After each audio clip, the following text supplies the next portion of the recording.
Ramadan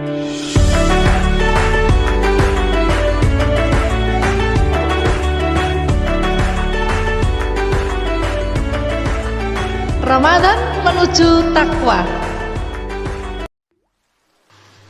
Assalamualaikum warahmatullahi wabarakatuh. Mbah Wongso gopek ningkir, sasi poso sregep zikir.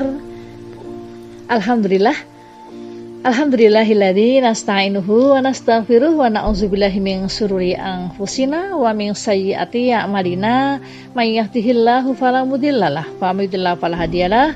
Asyhadu an la ilaha illallah wahdahu la syarikalah wa asyhadu anna Muhammadar Rasulullah. Allahumma sholli ala Muhammad wa ala ali Muhammad. Saudara-saudariku yang dirahmati oleh Allah SWT, kultum hari ini langkah-langkah untuk meraih rahmat Allah. Rasulullah SAW bersabda, "Idza kana Ramadhanu futihat abwabur rahmah." Apabila datang bulan Ramadan, pintu-pintu rahmat akan dibuka. Hadis riwayat Muslim dari Abu Hurairah.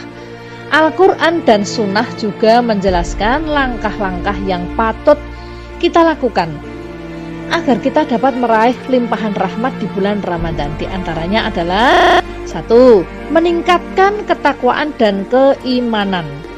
Di antara target pelaksanaan ibadah puasa dan ibadah lain yang diperintahkan selama bulan Ramadan adalah merealisasikan keimanan dan ketakwaan Allah. Ketakwaan kita kepada Allah Subhanahu wa Ta'ala.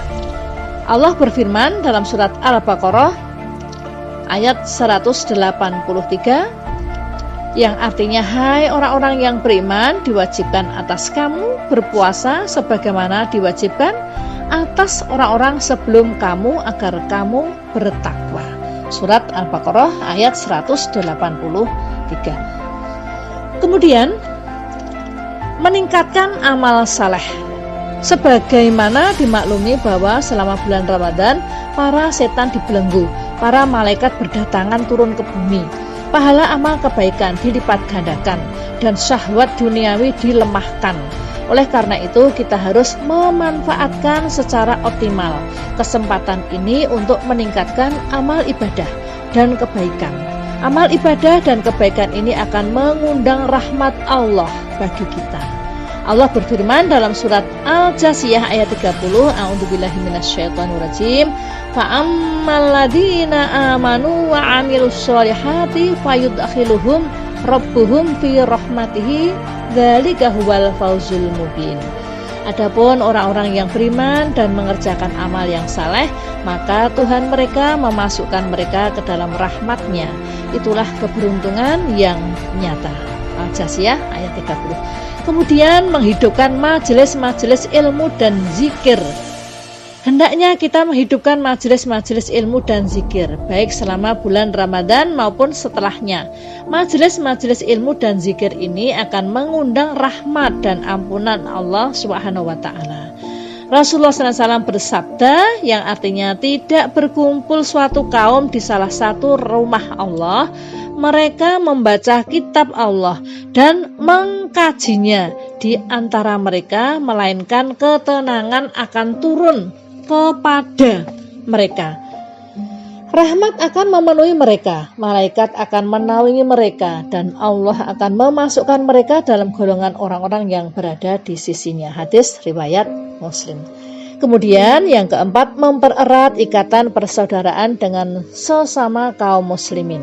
Di samping meningkatkan aspek ibadah dan keilmuan, hendaknya kita meningkatkan ibadah sosial dan menguatkan ikatan persaudaraan selama bulan Ramadan. Meningkatkan ibadah sosial dan kuatnya ikatan persaudaraan akan mengundang rahmat dan karunia Allah. Rasulullah SAW bersabda yang artinya, kecintaanku atas atau rahmatku telah ditetapkan bagi orang-orang yang saling mencintai karena aku, saling duduk sejajar dalam forum karena aku, saling menjunjungi dan memberikan hadiah karena aku. Hadis riwayat Tabrani. Dan yang kelima, meningkatkan kasih sayang kepada sesama manusia. Hendaknya kita menjadikan bulan Ramadan sebagai kesempatan untuk menunjukkan kasih sayangnya kepada sesama kaum muslimin maupun kepada non-muslimin. Kasih sayang ini hendaknya ia ekspresikan melalui dakwah, bantuan kemanusiaan, dukungan moral dan spiritual. Dengan memberikan kasih sayang kepada sesama manusia, maka ia akan mendapatkan rahmat Allah. Rasulullah SAW bersabda yang artinya orang-orang yang penyayang akan disayang Allah. Yang maha penyayang, sayangilah penduduk bumi, niscaya kamu akan disayangi penduduk langit. Hadis riwayat Abu Dawud. Kemudian yang keenam, memohon limpahan rahmat Allah Subhanahu wa taala. Jika rahmat adalah milik Allah yang akan diberikan kepada hamba-hambanya yang dikehendaki, maka kita harus senantiasa berdoa memohon limpahan rahmat kepada Allah untuk kehidupan kita di dunia dan di akhirat.